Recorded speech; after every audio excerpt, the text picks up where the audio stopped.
On a d'abord fait un petit peu un point sur les tendances de réservation de l'été 2023. Donc c'est vrai que ça intéresse beaucoup nos partenaires qui étaient vraiment nombreux aujourd'hui et j'en suis ravie. Et ensuite, on fait tout le temps un petit moment convivial et depuis avant Covid, on avait décidé de lancer nos saisons d'été, saison d'hiver, en réunissant tous nos partenaires autour d'un moment convivial. Cette année, en effet, c'était une assemblée générale élective puisqu'on est une association et tous les 3 ans, les membres de notre conseil d'administration sont renouvelés.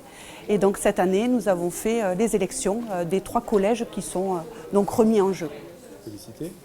Alors on a un collège qui représente les activités touristiques de notre territoire, activités de professionnels ou sites touristiques, les hébergeurs, ça c'est le 2e collège, et un 3e collège avec les associations, les artisans, les commerces et autres entreprises.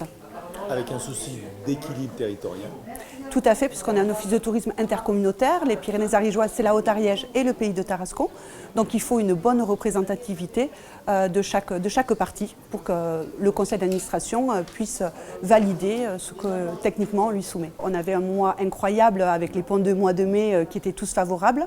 Malheureusement, on n'a pas eu la météo qui a suivi, donc celui de Pentecôte est un peu sorti du lot. Mais pas autant qu'on l'espérait. Le mois de juin, la météo n'a pas été favorable. La clientèle individuelle n'était pas forcément très présente sur notre territoire. Heureusement qu'il y avait l'activité scolaire, l'activité groupe auprès des prestataires qui a permis en effet de pouvoir quand même maintenir une bonne activité sur ces 2 mois. Bon, un bon bilan et puis des nouveautés qui ont été présentées lors de l'Assemblée générale avec des nouveaux petits outils, une dynamique particulière. On a senti une dynamique chez les adhérents de l'Office du tourisme.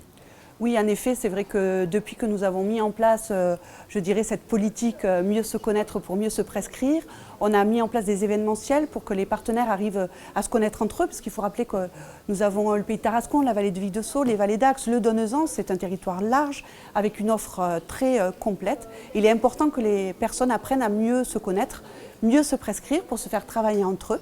Et là, ça fait à peu près 2 ou 3 années qu'on travaille sur ces sujets-là et je crois qu'on commence à voir un petit peu le résultat puisque je crois qu'il y a plus de 150 personnes ce soir à la soirée de lancement d'été. Donc pour nous, c'est vraiment un beau score. C'est vrai qu'on a la chance, on l'a vu, c'est que non seulement on a des administrateurs qui sont impliqués et dynamiques et ensuite j'ai une équipe du coup qui a eu quelques changements mais qui du coup petit à petit se professionnalise aussi de plus en plus et je suis vraiment bien entourée. Dès ce week-end, on va avoir tous nos points d'information qui sont ouverts, donc Tarascon et Axeterme tous les jours, et ainsi que nos points saisonniers, Vic-de-Sceaux, les cabanes, Kérigut, sur lequel ils s'ajoutent.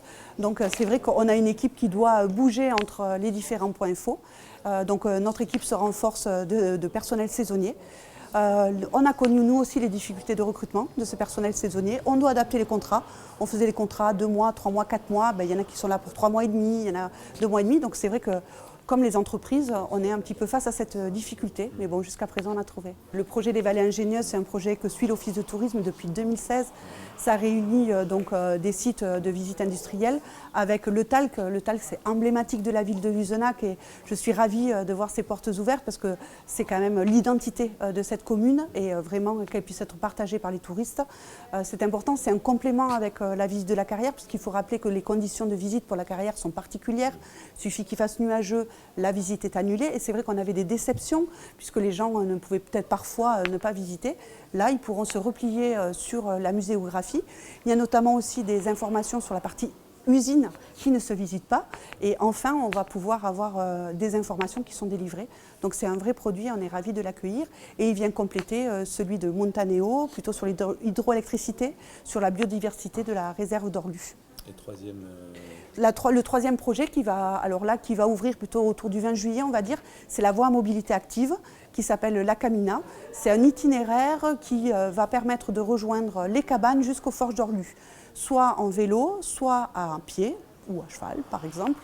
Ce n'est pas une voie verte, c'est une voie à mobilité active dans le sens où il y a des portions, puisqu'on a du relief ici en montagne, il y a des portions qui sont dites noires comme les pistes de ski et qui sont un peu plus difficiles, où là peut-être qu'il faudra mettre pied à terre pour le vélo. Mais quoi qu'il en soit, avec notre équipe, on a fait les 37 km sur 3 journées pour les découvrir et du coup permettre de vraiment conseiller nos visiteurs selon la pratique qu'ils veulent avoir sur cette nouvelle voie. Ces rencontres de professionnels avant la saison, c'est un moyen de s'échanger un petit peu les nouveautés, les bons tuyaux, les nouveaux process, etc. Donc c'est vrai que c'est vraiment intéressant. Ils ne sont pas encore tout à fait dans le rush, puisque je pense que dès le 14 juillet, ça va bien démarrer.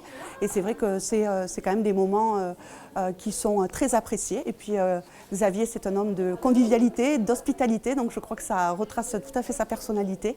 Et je pense que le résultat en est là.